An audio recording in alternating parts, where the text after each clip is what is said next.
We're calling the meeting to order for public safety at 6:03 p.m. Present, we have Counselor Cocaine Givner.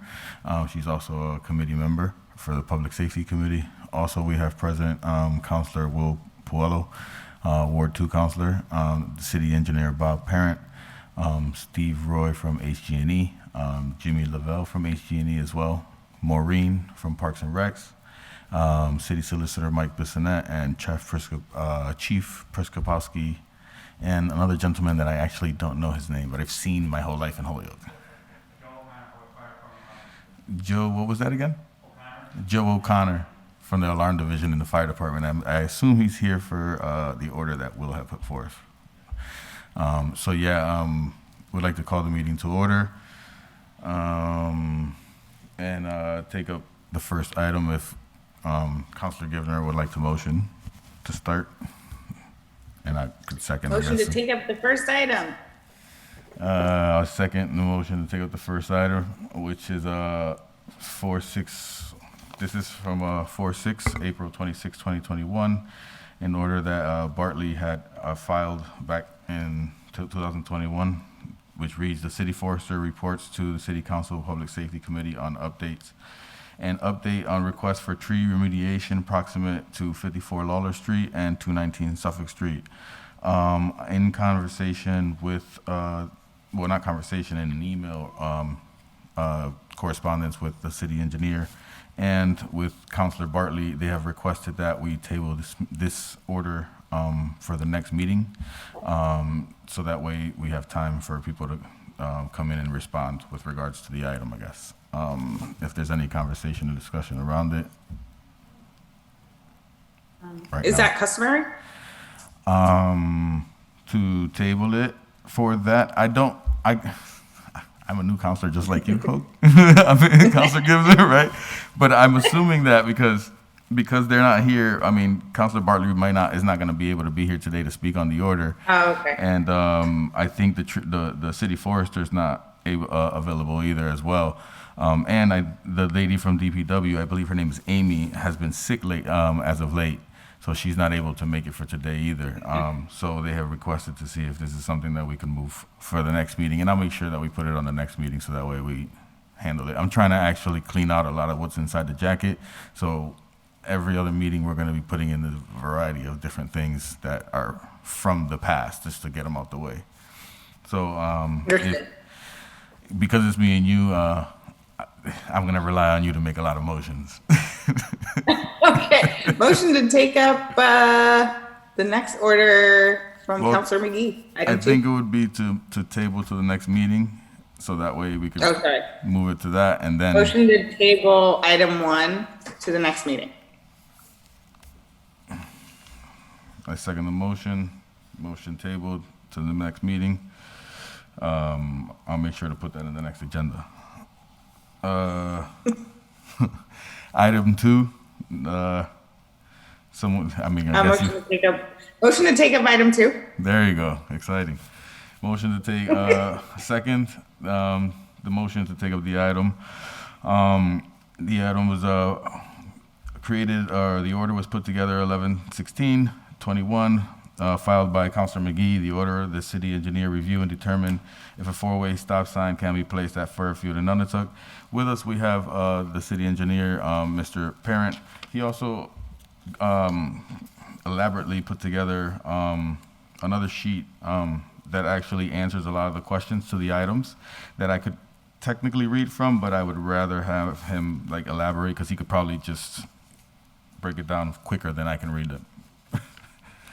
So I guess motion to suspend the rules to have the city engineer, Bob Parent, speak on item number 2. I second it.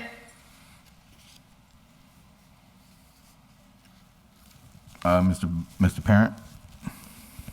Yes, good evening. A little bit of background for the new counselors is I typically try to provide this type of memorandum in advance of committee meetings. Many times there is items somewhat of a technical nature that I want to be able to give people the background to and give people a chance to prepare for the meeting.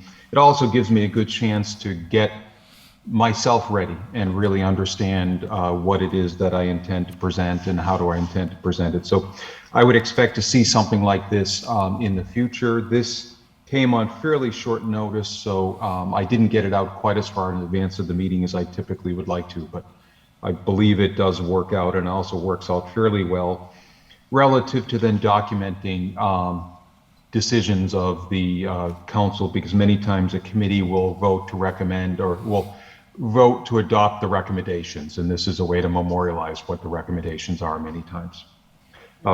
So with all that said, again, a little bit more background. We are required for anything that affects a regulatory sign, a speed limit sign, a stop sign, other types of regulatory signs across the city, to comply with something called the Manual of Uniform Traffic Control Devices. That's a set of regulations put out by the Federal Highway Administration.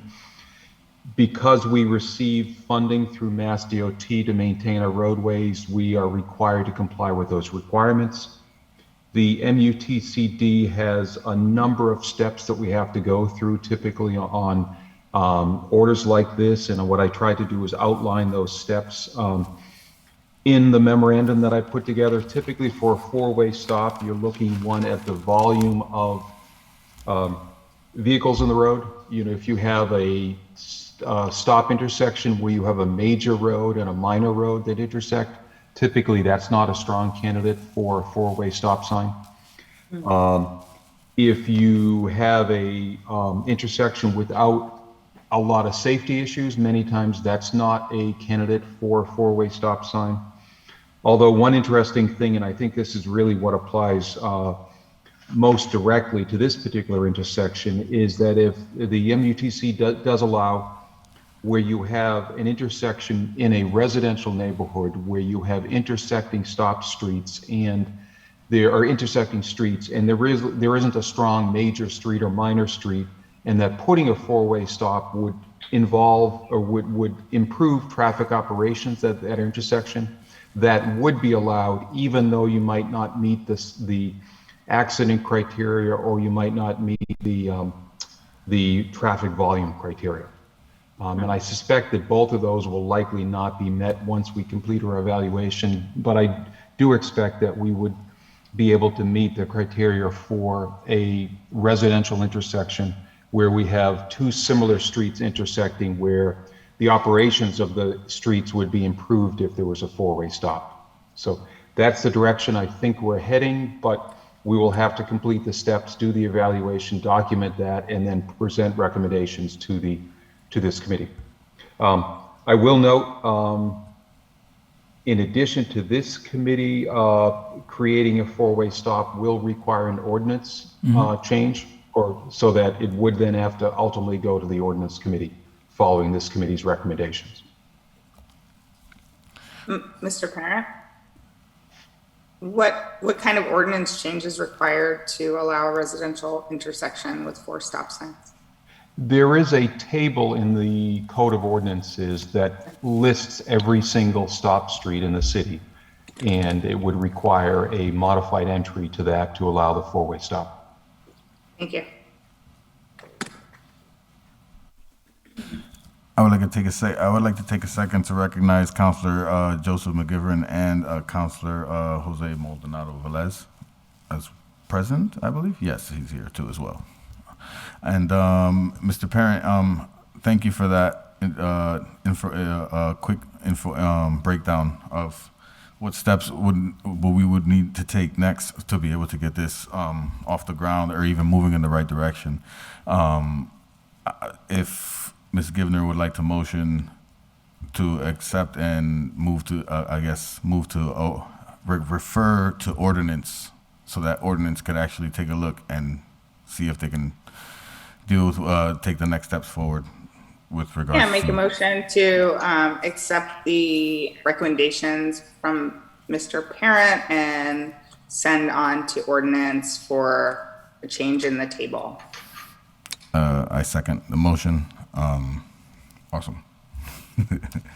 So I guess we got a motion. Motion to take up item 3. Counselor, Yes.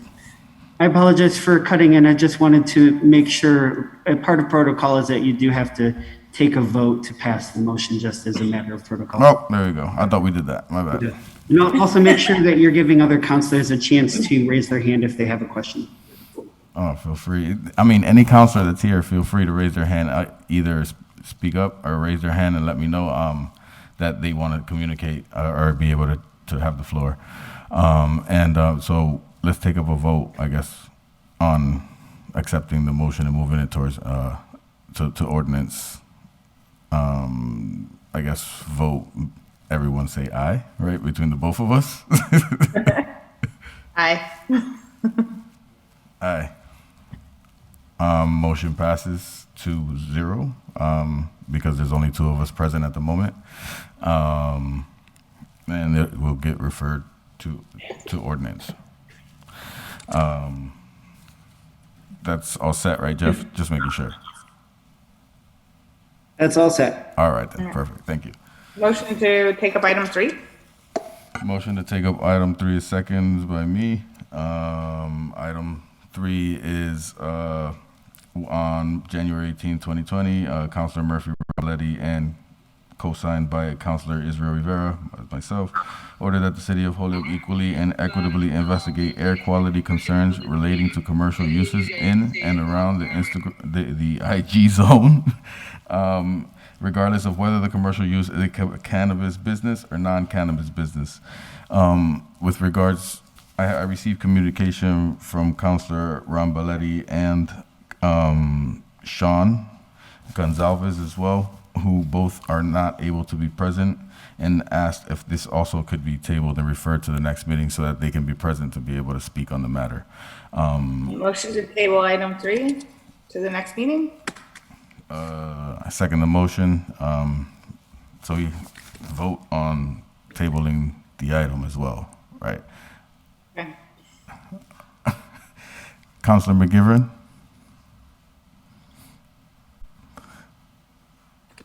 Yes, Councilor Rivera. Just to be sure, right? If we're going to table the item, we have to vote on tabling the item as well. Oh, yes, yes. Okay. You're doing great. Just say all those in favor. There you go. All those in favor? Any Aye. opposed? Any opposed? It's 2-0 a table. All right. Doing fine, is he? With time, I'm going to get there. So, You're doing great. thank you. Now, Motion to take up item 4. thank you.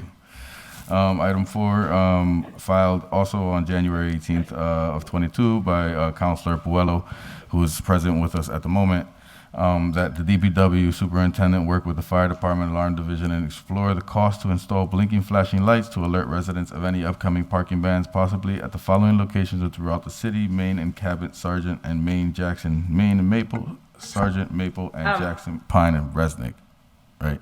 Motion to suspend the rules and take up item 4 and 5 as a package since they're about the same.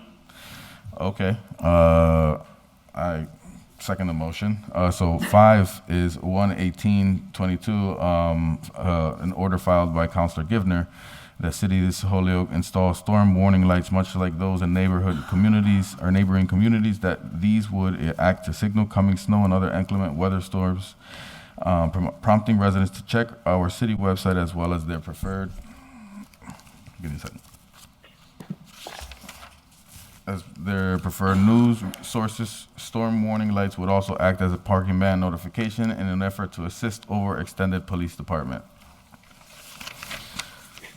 Do you want to suspend the rules to allow for Chief Preskopowski and Mr. O'Connor from the fire department? Absolutely. Motion to suspend the rules to allow, A second. can't see the name. Chief, yeah, thank you. I practiced before I came in. I didn't want to mess it up. It's all good. Thanks for having us in. We're a small component in this bigger discussion about the storm lights. It's really going to have to stem from the DPW in regard to the research and the funding mechanism to get this done. We're not opposed to it as it sits. It just needs more work at the DPW level to get that done. So I know other communities in the area use the system. To what degree, I'm not sure. We're going to have to really make some phone calls and see, how it's used, when it's used, how long it's used for, because there's a lot of questions in regard to the couple orders of, whether it's used for a parking ban, how long do the lights stay up? Do they stay lit through the entire storm? Does it stay lit through reverse parking? There's a lot of things that we need to work out to make sure it's usable. I have one question. I just want to say one more thing. Sure. I'm going to defer the technical parts of this to Superintendent O'Connor in regard to if it's even feasible being hooked into our traffic signals. And there's a big question around that also, but I will defer to Joe with those questions. Could Ms. Counselor Givner, would you like to allow Mr. O'Connor to speak first before you go? Absolutely. Go ahead. Thank you. I apologize. Thank you. What I'm concerned about is if there's any equipment to put in the traffic cabinets. Space is very tight in the cabinets, so I just want to make sure, be mindful of that. And the other thing is the conductors that power these units, these lights. Make sure that we have enough conductors that can power them. And you're probably going to have to pull new cabling. The cabling in the city is very old, so that will be a problem. Thank you. Thank you for that.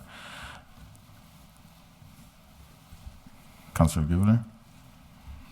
I had a question regarding the lighting. I did notice very recently, a couple days ago, the lights flashing at the corner of Pleasant and Dwight when a fire truck came down the hill. And it was obvious that the lights were flashing because the fire truck was coming. And I was just curious as to whether or not the same systems could be used in different ways. When you said the lights were flashing, do you mean the red, yellow, green, or do you mean the white strobe light that's on top of the mast arm? It was the white strobe light. Yes, that is correct. When the fire truck go through the intersection, it's called Opticom. It picks up a strobe that the fire truck is emitting and turns the lights green in the direction that the fire truck is going. All other direction is red. Will it be used in the same situation? It probably would be, yes. But that white light is for indicating that the lights that the fire truck is approaching. The driver of the fire truck sees that light. He knows he has the okay to proceed. So we won't be able to use a white flashing light. If that answers your question, ma'am. Counselor PUELLO? Thank you, Mr. Chairman. I just want to thank both gentlemen for being present today and talking about this. The intent with it was to make sure that we're reaching out to particularly, my ward and maybe people that don't have access to Facebook. And thanks to my colleagues and the mayor, I know whenever we have a storm, everybody always blasts it on Facebook and says, hey, we have a parking ban, and that's great for the purposes of communication. And I think this really just builds on that. And I've had great conversations with the mayor about this and with the fire commissioner, Jeff Trask. I've even talked to the police chief about it, and I found out they have these temporary lights that they move around with signs that they can put the messages on to kind of let people know. So I think that's a step in the right direction. But I think this would be really, really good. And I'm noting the concerns that are coming along with this. I'm wondering if maybe we can find like cost estimates to all these things, or maybe reaching out to. Because the idea came from Springfield. So the city of Springfield has these big, beautiful blue lights with the signs on them, and they say whenever it's flashing, the parking ban is in effect to alert people. So I'm wondering if maybe we can connect with another municipality to figure out how they did this and how much they invested and how much it cost, just so we can start kind of building on it. Because that's certainly one of my concerns. I mean, the way I wrote the order was to explore the cost first, so we're not just moving forward with things without figuring out how much they cost. But if maybe we could start exploring that. I don't know if Councilor Givner has something else to add, because I know she wrote her other ones. Great minds think alike, Councilor. So, thank you, Mr. Chairman. Yep. I'd like to take a second to recognize Councilor McGee, who's here now too as well. Thank you. Sorry, I had down 6:30, so I apologize No for worries. being late. That's. No worries. I think it was a Scribner error. we're back to the Scrivener. Sorry. Don't worry about it. Never gets old. Take a moment to suspend the rules as well to get some feedback from the city engineer, Mr. Bob Parent, if he would like to chime in as well. Yeah, second. Certainly, thank you. As I indicated in the memo that I put together, this definitely is something that we need to look at. I proposed that we'd be looking at a timeline of 60 to 90 days to look at the adjoining communities, figure out what the options might be available, what the cost might be, where there might be some obstacles to implementing things.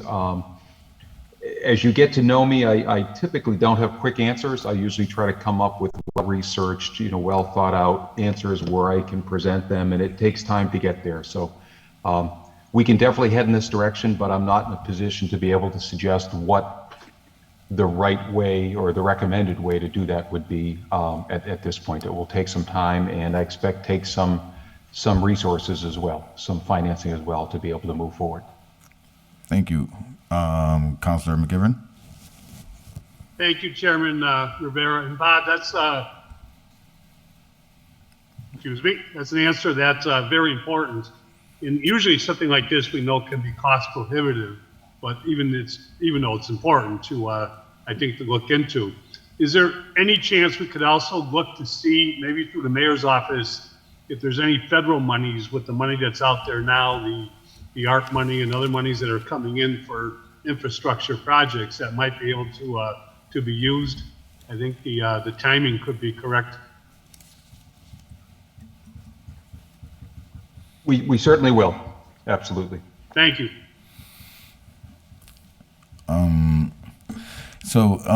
Is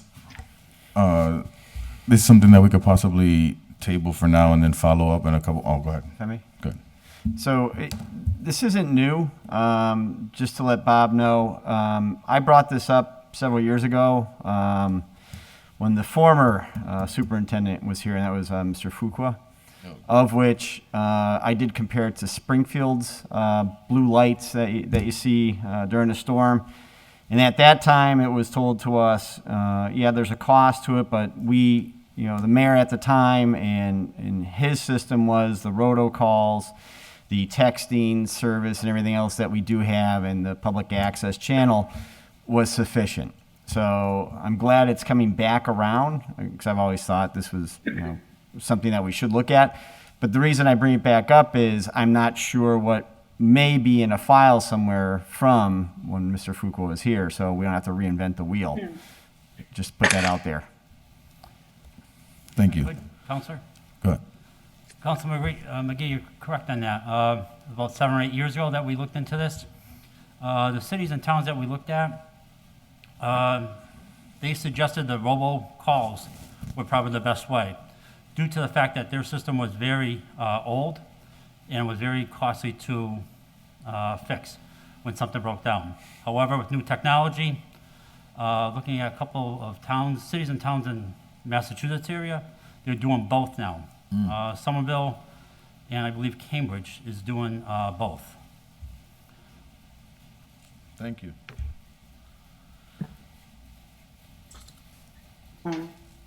So, I guess to Mr. Parent, would it be fair to say this could be something that we table for a couple months and then come back just to get a follow-up on with regards to research around other communities, what they're doing, and not just you or your department, from the fire department as well, and all the entities involved, just so that we get a more informed decision on whether or not it's actually feasible with regards to moving forward, I guess. Mr. Chair?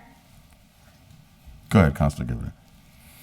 I just wanted to also bring up that there's always costs with everything, and I'm not sure what the city budget is or if there is any budget for things like this. But we already pay services for plowing and snow removal, and when our streets don't get clean, I think that's something we should consider as a cost that we pay even if people don't move their vehicles. So clearly everyone doesn't get the memo to move their cars. Right. And if this is not the best solution, this could be just a solution. I think that we definitely, as a body, need to continue thinking about ways to inform our neighbors that there's a parking ban, because for some reason we cannot seem to get to the right side of the street for the streets to get clean. Thanks. So, Councilor Puello, you see your hand still up, or that's from before? Yeah, I just, thank you, Mr. Chairman. I just wanted to add real quick. I mean, Councilor Givner is totally right on this. This is something we should totally explore. And, you know, the goal should never be to tow or fine constituents. If we're doing that, I think there's a communication problem. So I think this could, just like Councilor Givner said, I mean, this isn't the solution, but it's definitely a piece to the overall puzzle. I mean, it's a great idea. I think we should definitely pursue it. Thanks. Thank you. So I guess Motion is to table 4 and 5 until we get more back. motion to table 4 and 5 until we get more information back. Second. All in favor? So move 3-0. Did I say it right, Mr. Giver? Yes. My You bad. got the president with you now, Chairman. I know. You're out. He left me here earlier, and I was here like, damn. Like, oh, man. So we move on to the next. We on Motion to take up item 6. Second. motion. Item 6 is January 18th, ordered by Councilor Rivera that the City Council invite the Department of Public Works as well as the Parks and Recs Department to meet with the Public Safety Committee around addressing the graffiti at the skateboard park located at Pulaski Park, along with it also exploring the possibility of developing a larger master plan for Pulaski Park in its entirety. Take up 7 as well, take them up as a package. They're both the same, not the same area, but the same type of conversation, it looks like. Yes, that makes sense. So suspend the rules and take up 6 and 7 as a package. Yep, suspend the rules, take up 6 and 7 as a package. Second. Awesome. So 7 is You still got to do the call, so all those in favor? All those in favor? My bad. All opposed? Aye. All those So opposed? now you're off to 6 and 7. January 18th, Israel Rivera, filed order that the City Council invite the Department of Public Works as well as the Parks and Recs Department to a Public Safety Committee meeting to address the upkeep and improvement of Laurel Street Park. Present with us, we also have from Parks and Recs is Maureen Tisdale. I was going to say the acting director, but I don't think that's what it is, but she's actually doing a lot of the work right now, so technically that's what it should be. But and City Engineer Bob Parent for comment with regards to these. If we'd like to suspend the rules to allow for them to speak on the matters. Suspend the rules because they're here to answer. That's only, so you can just answer questions. All right, perfect.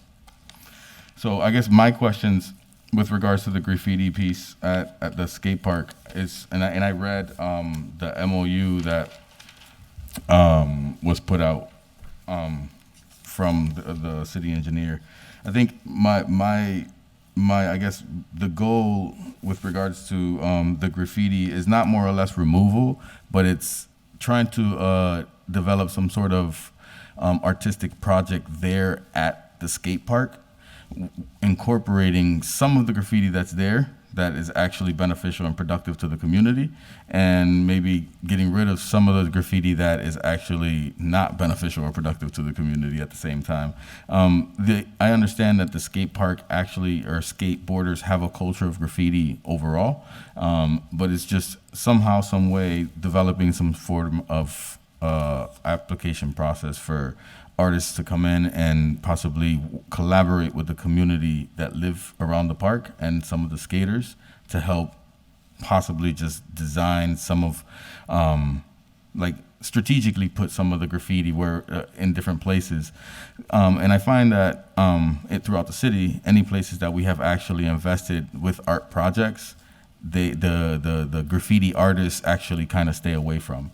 It's not always the situation, but most of the time throughout the community, if we put something up, it's usually protected to a certain extent, right? And that's the intent that I filed this order with around the skate park. And then I incorporated the piece about just a master plan. And I understand that it takes a longer process, and there's a lot more steps. And currently, we don't have a parks director to help out throughout that process. It's just to have the conversation of what can happen at that park and what that can look like for the future overall. And that's the piece for the skate park. And then for Laurel Street Park, I think, yes, last year, I remember it took a while for them to get to the park and make, just cut the grass and do day-to-day maintenance. But the thing for me is that there's a water fountain there that apparently works, and it's never been turned on. And then it has a shower head on the top. That for me, it's kind of awkward to have a shower head at the top of the fountain. But I mean, now it's kind of like tilted and broken off to the side. And there's actually, I think, 2 trees there that are super old that are ready to fall down any moment, or at least branches are ready to come down. So I think those are some pressing issues that I kind of would like to see mitigated this year if possible. And that's it for me with regards to those orders.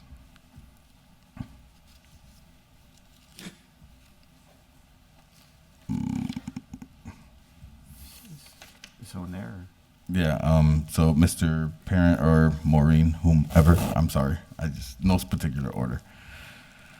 I could certainly start off. It's good to know the focus regarding graffiti, because I do personally agree that, graffiti can be very artistic, and I wasn't aware that was the intent or the focus of the order that you had filed. How to implement a program that makes best use of the graffiti that's there and helps to, bring in artists to complement what's there. I'll say I'm an engineer. No, yeah. I get things done, I build things, DPW maintains things, but it's really those types of, when we can certainly support those activities. We support Parks and Rec every day. But programmatic, operational type of items like that, from my perspective, really need to kind of come from the Parks and Rec department and possibly OPED in some cases as well, to support some of these types of activities. Again, we can support them, but DPW is not in a very good position to create this program that best enhances what's there and adds to what's there. So I hate to turn it over to Maureen, but I think it really, that's in terms of master planning, for instance, we support master planning activities all the time, but the part of what you do in master planning is you identify what your goals are, what your objectives are, what your needs are, and those really originate within the users of the facilities, and not so much the people that might design the facilities or oversee the construction of the facilities, which is really primarily where our roles happen to be. Thank you. And a lot of the questions, and the reason why I had mentioned for DPW to be present as well is mostly because in my experience with Parks and Recs and DPW, a lot of the say-so or the whatever Parks and Recs kind of is trying to do around parks kind of goes through DPW too, in a sense, because of the collaboration or the unique relationship they have with one another. And that was kind of the intent too with regards of including DPW. But Mr. Chair? Sure, go ahead, Councilor.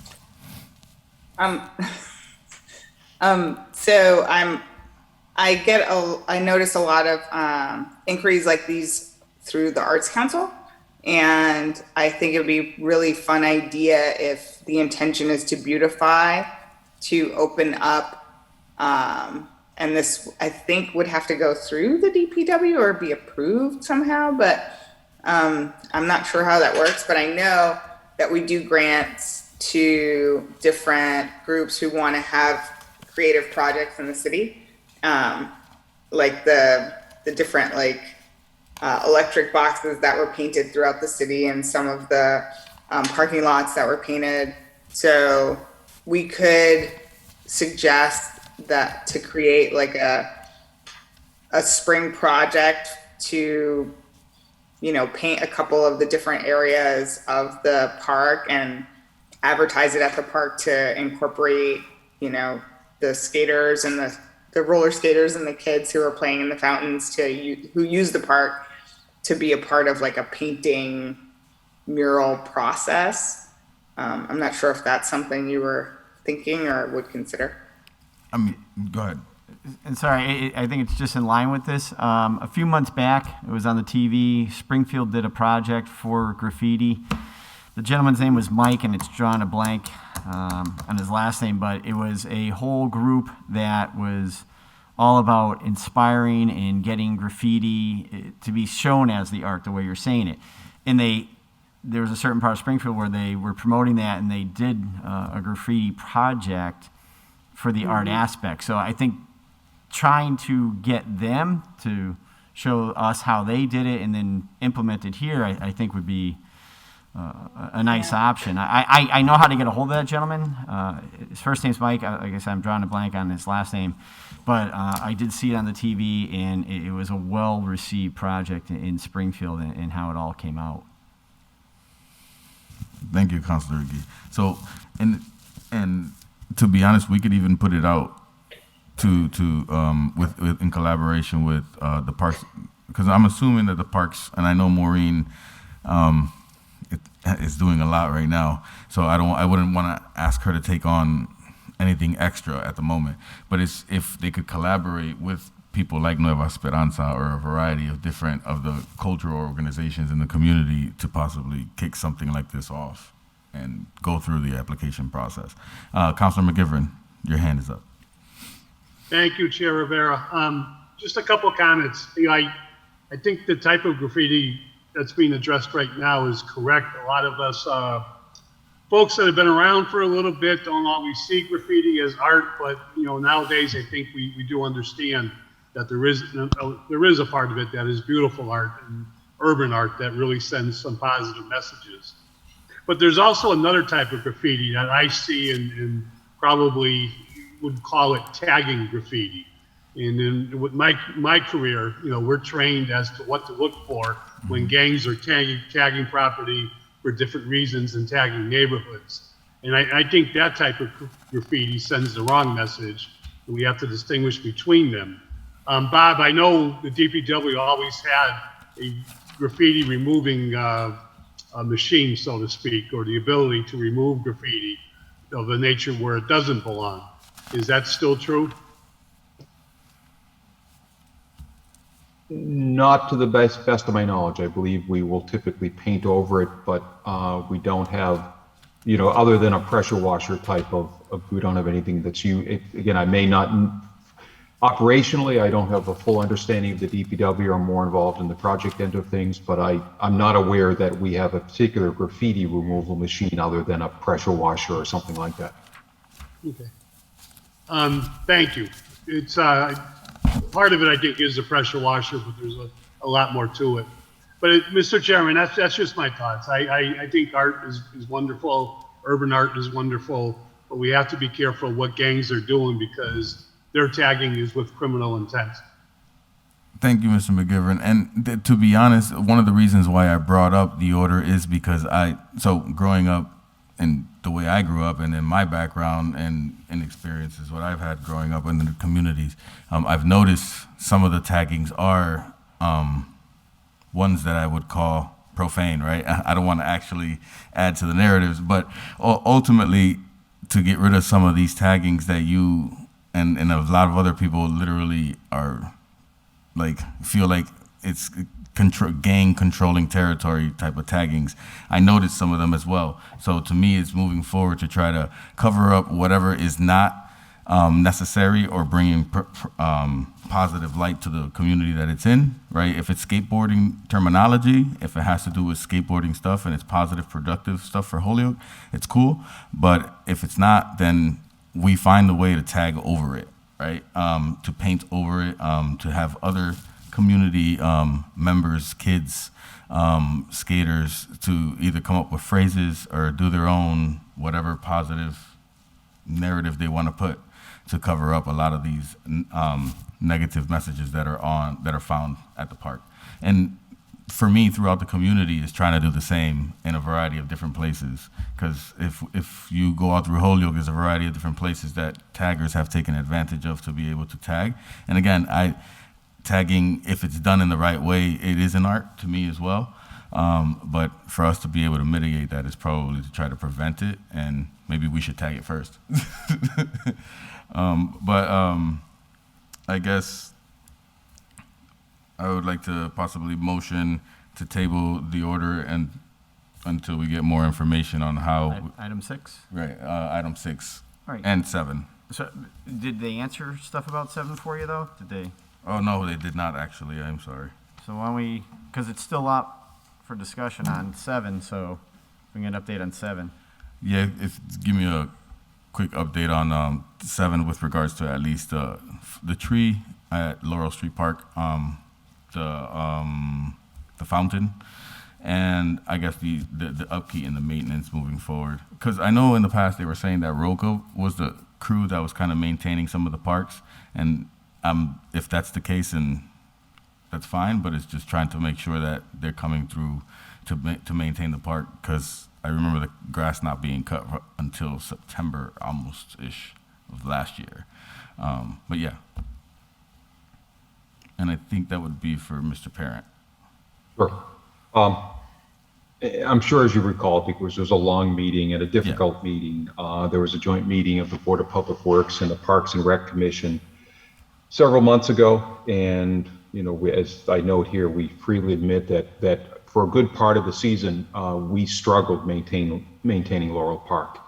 In part, it was that the gentleman that had the primary responsibility for Laurel Park was out on leave for an extended period of time, and we were having to deploy parks staff on trash pickup. We turned the corner on that, I believe, to a great extent, and we're finally able to catch up with Laurel Park. But it's something we need to continue to pay attention to. And the issue with the trees and the branches, I'll bring up with John Twohig tomorrow with the forester. I don't know firsthand what trees or branches you're referring to, but I'll discuss it with him. And if I need to, he and I will get out there and take a look at things. And if it's not readily apparent, we'll reach out to you to get some more input.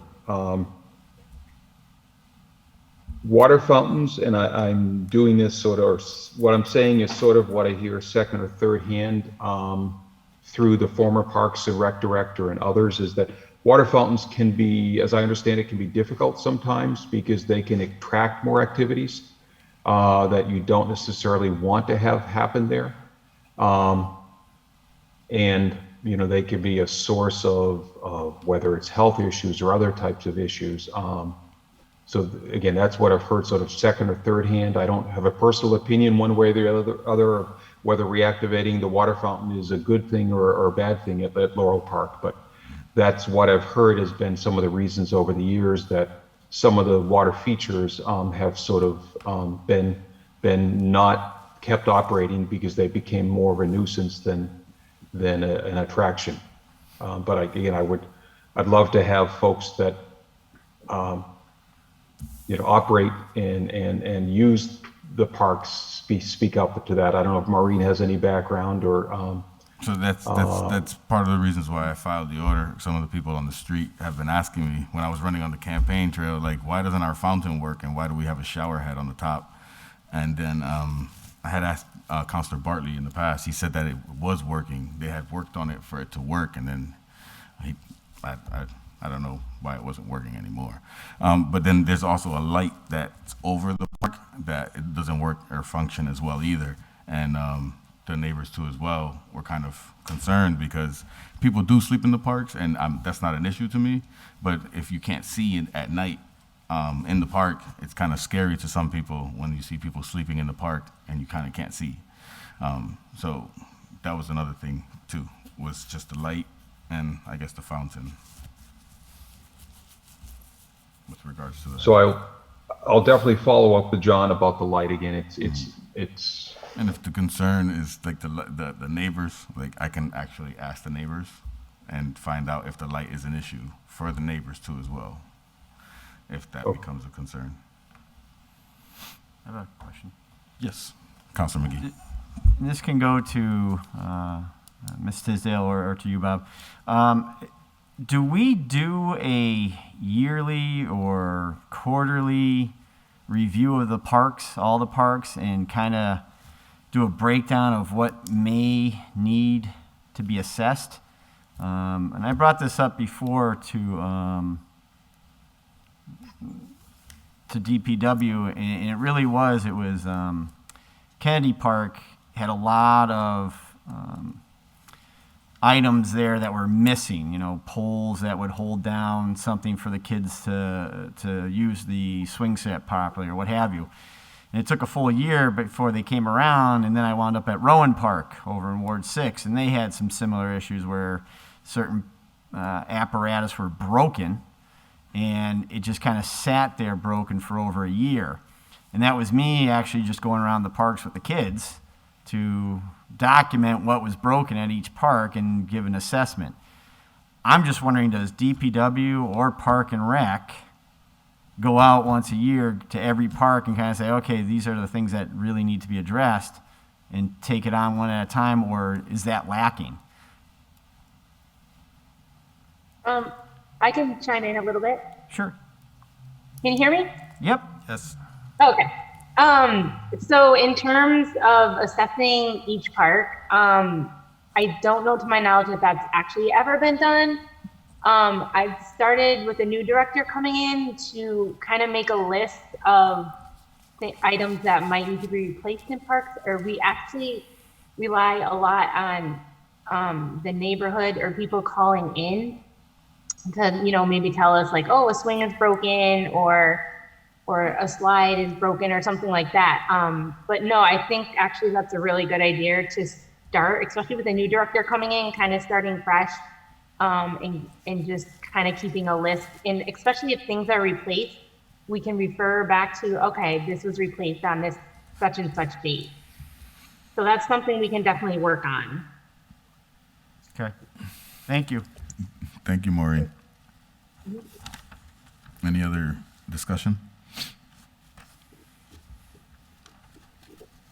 So I guess Make a motion to table 6 and 7 in order to get follow-up information.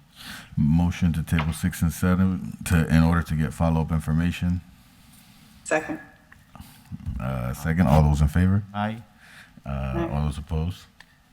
Nay, right? Okay. So I 2 guess. to 1. Nah. So it's 3-0. I voted yes. We all voted yes. We're gonna get the next motion, which is Motion is to, let me, because once again, sorry, I came in late. I had 6:30 down. Item 1 was tabled. yes. Item 2, they're still waiting on a study, so that was tabled as well, or I believe it was motioned. complied with, or? 2-0 to refer to ordinance. Yes. Oh, to ordinance? 2-0 for ordinance. Thank you for that. All right, thank you. I'm going through all my notes. And then, so that was 2, where's 3? 3 was tabled to the next meeting for review. Okay, Yeah. okay. And then 4 and 5 were a package. Yeah. And 7 were a package. All right, so seeing how we're all caught up, it would be motion is to adjourn. Second.